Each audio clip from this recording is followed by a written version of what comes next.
Halo guys, selamat datang di Rekapin. Rekap kali ini adalah sebuah film berjudul Spray. Silakan nikmati, awas spoiler, dan jangan lupa untuk berikan dukungan kalian dengan subscribe channel ini. Terima kasih.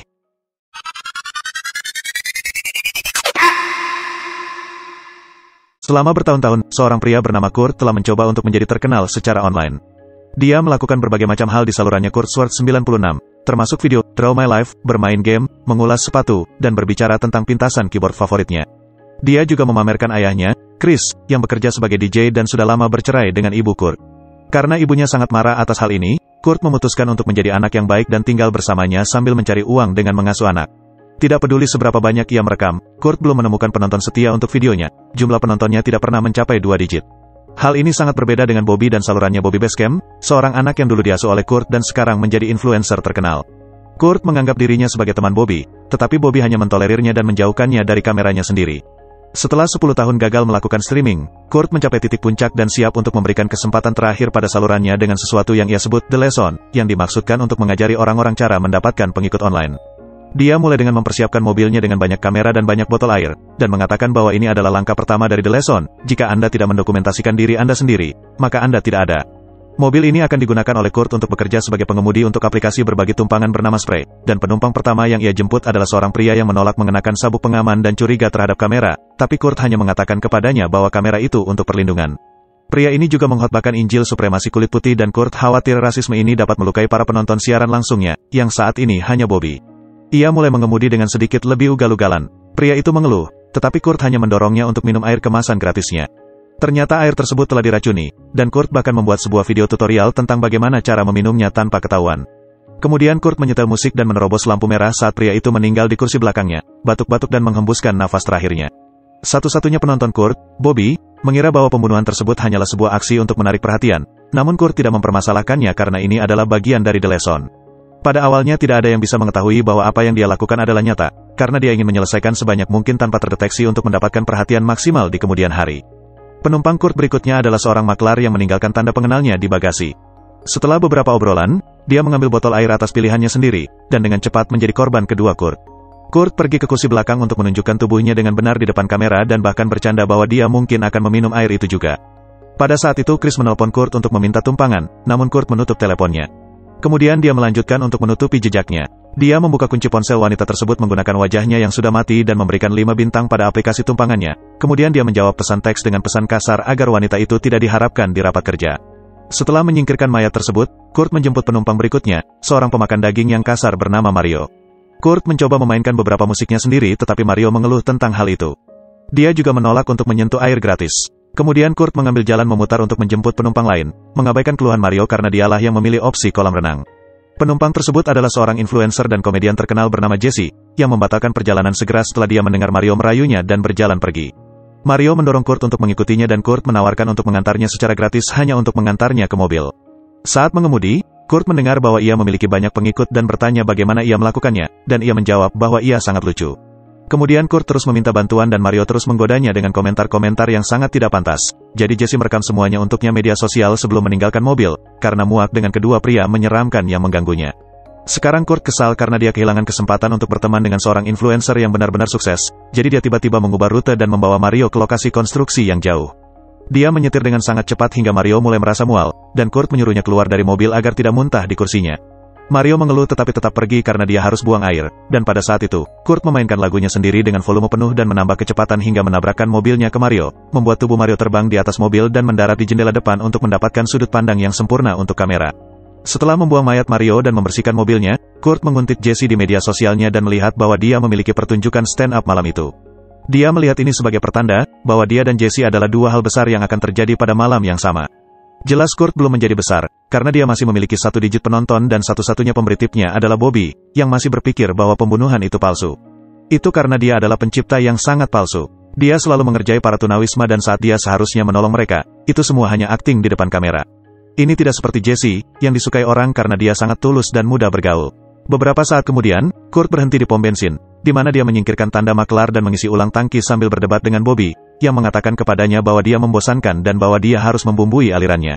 Kurt mencoba untuk membumbui hal-hal seperti yang dikatakan Bobby dengan menyetir ugal-ugalan untuk penumpang berikutnya, trio sosialita yang terdiri dari Richard, Kendra, dan London. Awalnya Richard dan Kendra takut dengan cara Kurt mengemudi, tetapi London sangat senang karena dia merasa seperti sedang berpetualang dan melompat ke kursi depan untuk mengobrol dengan Kurt. Akhirnya Kurt keluar dari rute lagi dan mengantar ketiganya ke tempat barang rongsokan, menyuruh Richard dan Kendra untuk membuka sunroof karena ada pemandangan indah di sini yang sangat cocok untuk foto-foto di media sosial. Richard dan Kendra bermain bersama dan benar-benar bersenang-senang, tetapi kemudian Kurt mulai mengemudi lebih cepat dan tiba-tiba menutup sunroof, menjebak korban berikutnya. Pada saat itu beberapa anjing liar dari tempat barang rongsokan melompat ke arah Richard dan Kendra untuk memakannya, dan Kurt mengambil bor listrik yang ia simpan di mobilnya untuk membunuh London dengan bor tersebut. Setelah itu, Kurt membawa kendaraannya ke tempat pencucian mobil dan menelepon Bobby untuk meminta pendapatnya, tetapi sayangnya dia tidak melihat 3 pembunuhan yang dilakukan Kurt. Dia benar-benar berhenti menonton streaming karena Kurt tidak menarik baginya. Kurt menuntut untuk mengetahui mengapa Bobby belum memberinya teriakan seperti yang dia janjikan, dan Bobby mengatakan bahwa dia harus lebih seperti Jesse karena dia terlihat otentik.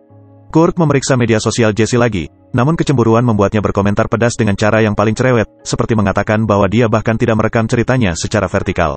Sementara Kurt yang kesal mengendarai mobil ke sebuah rumah di pinggiran kota, Jesse mengunggah video yang diambilnya di dalam mobil untuk membakar Mario dan Kurt, kemudian dia mengunjungi neneknya untuk merawatnya sambil merekamnya untuk media sosialnya.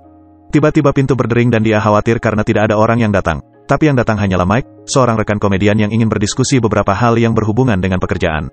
Ternyata Kurt sebenarnya mengunjungi Bobby, yang menyuruh Kurt pergi karena mereka bukan kolaborator atau teman, dan semua ini dikatakan di depan kamera untuk didengar oleh para penggemarnya di streaming. Bobby menghina Kurt saat dia mendekat untuk meminta bantuan, dan para penggemar Bobby akhirnya pergi ke streaming Kurt untuk melihat sisi lain dari argumen tersebut. Kurt tiba-tiba menikam Bobby dengan pisau saat jumlah penontonnya mencapai 2 digit. Bobby mencoba membela diri dengan pistol, tetapi setelah beberapa kali bergumul, Kurt mengalahkannya dan membunuhnya, meskipun para penontonnya percaya bahwa itu semua palsu. Kurt melompat ke 3 digit dengan menjadi tuan rumah streamingnya di feed Bobby dan bahkan merekam dirinya sendiri yang sedang mandi untuk menghilangkan semua darah dan membereskan barang-barang Bobby. Pada saat itu ayahnya mengirim pesan kepadanya, mengatakan bahwa dia membutuhkan tumpangan untuk manggung. Awalnya Kurt tidak ingin membantunya karena dia ingin pergi ke pertunjukan Jesse, tetapi ketika Chris menyebutkan bahwa dia akan bertemu dengan seorang DJ terkenal, Kurt pun langsung mengambil kesempatan itu. Kurt menjemput Chris dan hubungan mereka jelas canggung, membuat mereka cepat bertengkar. Chris terkejut saat menemukan pistol Bobby di dalam mobil dan memarahi putranya karena hal itu, yang hanya memicu pertengkaran lain yang tidak berhenti hingga mereka harus menyembunyikannya. Pistol tersebut karena polisi ada di dekatnya. Ketika mereka akhirnya sampai di klub, mereka bertemu dengan DJ terkenal yang dikenal sebagai DJ Gagak, dan mereka bertanya apakah dia dapat menandai saluran Kurt dalam sebuah postingan.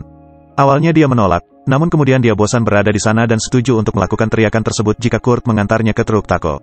Akhirnya mereka menemukan sebuah truk taco dan Gagak meminta Kurt untuk memotretnya dan kemudian mengantri sebagai bagian dari kesepakatan.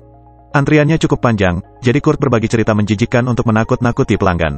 Sementara itu, DJ Gagak melihat sekeliling mobil dan menemukan pistol yang diambil Kurt dari Bobby, yang ia gunakan sebagai alat bantu untuk mengambil beberapa swafoto. Kemudian dia meminum air, tapi ternyata itu adalah salah satu minuman spesial Kurt dan dia langsung pingsan. Pada saat Kurt kembali ke mobil dengan membawa makanan, DJ Gagak hanya tinggal mayat dan dia segera membuang botol airnya. Sayangnya, hal ini menarik perhatian polisi, yang datang dan meminta Kurt untuk melakukan tes ketenangan di lapangan, sementara Kurt berpura-pura bahwa DJ Gagak adalah pacarnya dan dia baru saja tertidur. Tiba-tiba DJ Gagak terbangun karena dia tidak minum cukup banyak untuk benar-benar mati, dan melihat polisi, dia panik dan menembak satu orang sebelum melarikan diri. Salah satu polisi mengejarnya, dan ketika Kurt mengambil kesempatan untuk melarikan diri dengan mobilnya, dia juga diikuti. Semua ini meningkatkan jumlah pemirsa siaran langsungnya hingga mencapai 4 digit. Putus asa untuk menghindari polisi, Kurt mulai mengemudi seperti orang gila dan akhirnya menabrak sebuah kamp tunawisma, menewaskan beberapa gelandangan dengan sengaja sebelum mobilnya terbalik. Sementara itu, Jesse diberi tumpangan ke acaranya oleh Mike, yang terus mengganggunya dan mengatakan bahwa ia memiliki banyak kenalan. Pria ini juga melakukan sedikit pembukaan di hadapannya tapi tidak membuat penonton tertawa. Namun penonton langsung menggila saat Jesse mengambil alih panggung, dan tersembunyi di sudut adalah Kurt dengan pistolnya. Setelah beberapa lelucon yang biasa ia lakukan, Jesse berbicara tentang pengalamannya dengan Mario dan Kurt, mengatakan bahwa kelaparan Kurt akan pengikut media sosial memberikannya sedikit refleksi diri. Kebahagiaan tidak dapat ditemukan dalam jumlah pengikut yang banyak, dan tidak peduli berapapun jumlah penontonnya, Anda hanya akan dihakimi dan dibenci karena menjadi hiburan bagi orang lain. Dia menyelesaikan penampilannya dengan menghancurkan ponselnya di atas panggung, mengakhiri ketergantungannya pada media sosial dengan menjatuhkan mikrofon dan membuat semua orang terkejut. Tersentuh oleh pidatonya, Kurt memutuskan untuk pergi tanpa membuat kekacauan, hanya untuk mengetahui bahwa layanan mobilnya ditangguhkan untuk sementara waktu karena beberapa kelakuan yang dilakukan sebelumnya. Kurt pun memesan layanan aplikasi lain yang disebut GoGo, dan masuk ke dalam mobil seorang pria ramah bernama David yang dengan cepat membuat lelucon tentang tidak menjadi pengemudi gila yang telah membunuh orang sepanjang malam. Kurt jelas tersinggung dan tidak ragu-ragu untuk membunuh David dalam hitungan detik. Kembali ke bar, Jesse lelah berurusan dengan Mike, yang tidak akan berhenti merekamnya meskipun ia telah berhenti menggunakan media sosial, dan dia memutuskan untuk meninggalkannya dengan memanggil GoGo. Mobil David pun tiba, namun yang mengemudikannya adalah Kurt, dan dia mengungkapkan kepada Jesse bahwa dia adalah sopir yang sebelumnya diolok-olok di lokasi syuting. Dia juga mengatakan bahwa dia ada di pertunjukannya, jadi dia tahu bahwa Jesse tidak akan bisa menggunakan ponselnya untuk meminta bantuan karena dia telah menghancurkannya. Berpikir bahwa Jesse tidak berdaya, Kurt memberitahunya bahwa dia akan membawanya ke rumahnya sehingga mereka dapat mengekspresikan cinta dan bukan kebencian, tapi Jesse melawan dengan kabel charger telepon dan mencekiknya hingga mobilnya menabrak tempat sampah. Kurt menghentikan mobilnya dengan gusar dan membalas dengan meninju Jesse, membuatnya pingsan. Kemudian dia mengantarnya ke halaman depan rumahnya dan menyeret tubuhnya ke lampu depan mobilnya. Dia melakukan jajak pendapat kepada para penonton tentang apa yang harus dia lakukan terhadap wanita itu, dan para penonton memilih bahwa dia harus membunuhnya. Kurt bersiap-siap untuk membunuhnya saat para penontonnya mengirim spam dalam obrolan. Namun ketika dia berhenti untuk membetulkan kamera yang terjatuh, dia tidak melihat Jesse, jadi dia meninggalkan mobil untuk mencarinya sementara obrolan tersebut memanggilnya untuk melakukan tindakan bodohnya. Penonton ternyata benar, Jesse menggunakan kesempatan itu untuk masuk ke dalam mobil dan mengambil alih kemudi, dan segera menggunakan kendaraan itu untuk menabrak Kurt. Namun, dia kehilangan kendali dan mengemudikan mobilnya sehingga mobil tersebut menabrak bagian samping rumahnya, dan Kurt pun terhindar dari tabrakan itu. Kemudian dia mencoba membunuh Jesse dengan mendorong wajahnya ke kantung udara, tetapi Jesse mendorongnya dan Kurt melarikan diri ke ruangan lain. Sementara Jesse mengatakan pada siaran langsung bahwa dia membutuhkan bantuan dan mencoba meyakinkan mereka bahwa ini nyata. Chris juga tiba dan terkejut saat mendapati rumah itu hancur dengan ibu Kurt tewas di lantai. Kemudian terungkap bahwa dia adalah korban pertama Kurt. Dia membunuhnya di luar layar tepat sebelum berangkat untuk memberikan pelajaran. Tiba-tiba Kurt keluar dan mengambil pistol Bobby dari mobilnya, yang kemudian dia gunakan untuk menembak ayahnya beberapa kali, dengan cepat membunuhnya. Sementara itu Jesse mencoba melarikan diri dengan mobil, tetapi ketika mundur tidak berhasil, dia hanya melaju ke depan dan menabrakkan Kurt ke dinding. Obrolan memerintahkannya untuk memeriksa mayatnya, dan Jesse melakukannya untuk menemukan bahwa Kurt belum mati. Dia terpaksa menyelesaikan pekerjaannya dengan menghantam kepala Kurt dengan ponselnya. Film pun kembali ke kilas balik ke beberapa menit sebelumnya saat adegan menunjukkan Kurt merasa seperti seorang juara karena ada 50.000 orang yang sedang menyaksikan live streamingnya.